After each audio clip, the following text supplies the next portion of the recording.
and welcome to the third episode of Reading with Miss Rachael. Today we'll be reading the first chapter of the book, The Miraculous Journey of Edward Tulane, written by Kate DiCamillo and illustrated by Mr. Bob. Before we get started reading, we're going to talk about some vocabulary words. The first one is jaunty, which means pleasant. The second one is ennui, which means bored. The third one is unsavory, which means unkind. Here we go. Chapter 1. Once in a house on Egypt Street, there lived a rabbit who was made almost entirely of china.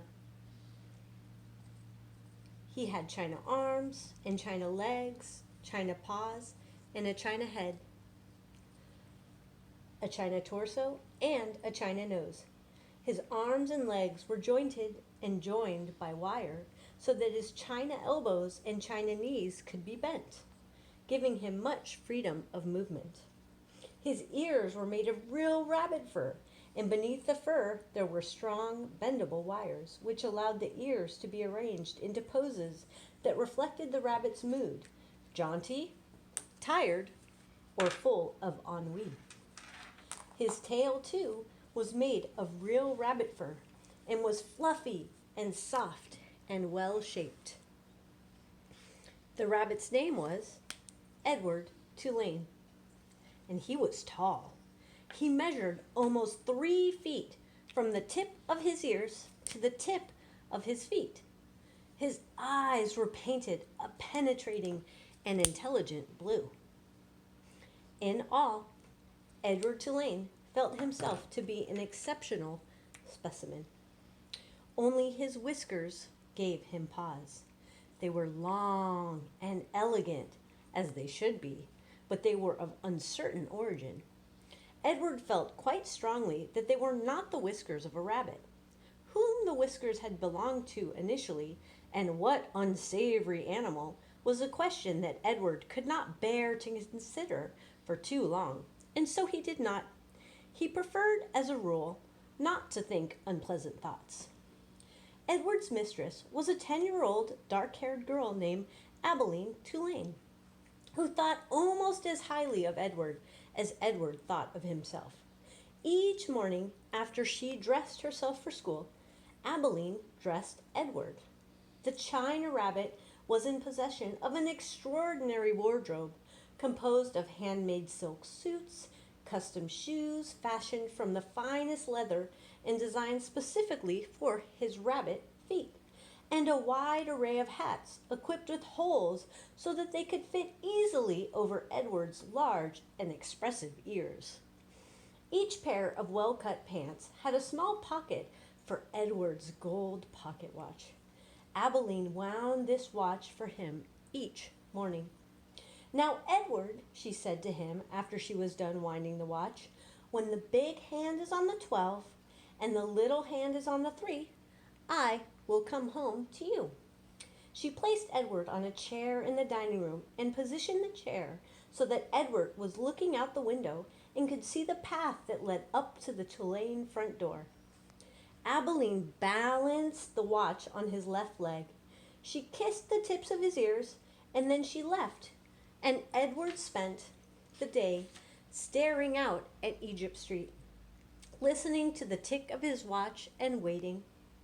Of all the seasons of the year, the rabbit most preferred winter, for the sun set early and the dining room windows became dark, and Edward could see his own reflection in the glass.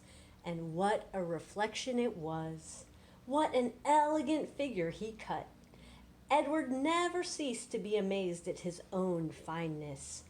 In the evening, Edward sat at the dining room table with the other members of the Tulane family, Abilene, her mother and father, and Abilene's grandmother, who was called Pellegrina.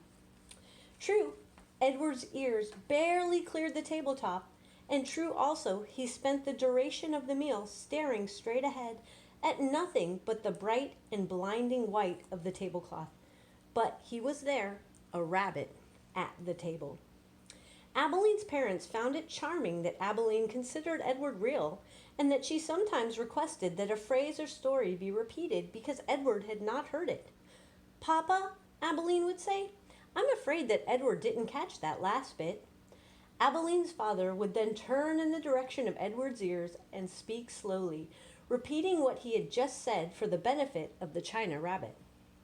Edward pretended, out of courtesy to Abeline, to listen, but in truth he was not very interested in what people had to say. And also, he did not care for Abeline's parents and their condescending manner toward him. All adults, in fact, condescended to him. Only Abeline's grandmother spoke to him as Abeline did, as one equal to another. Pellegrina was very old. She had a large, sharp nose and bright black eyes that shone like dark stars. It was Pellegrina who was responsible for Edward's existence. It was she who had commissioned his making, she who had ordered his silk suits and his pocket watch, his jaunty hats and his bendable ears, his fine leather shoes, and his jointed arms and legs, all from a master craftsman in her native France. It was Pellegrina who had given him as a gift to Abeline on her 7th birthday. And it was Pellegrina who came each night to tuck Abeline into her bed and Edward into his. "Will you tell us a story, Pellegrina?" Abeline asked her grandmother each night.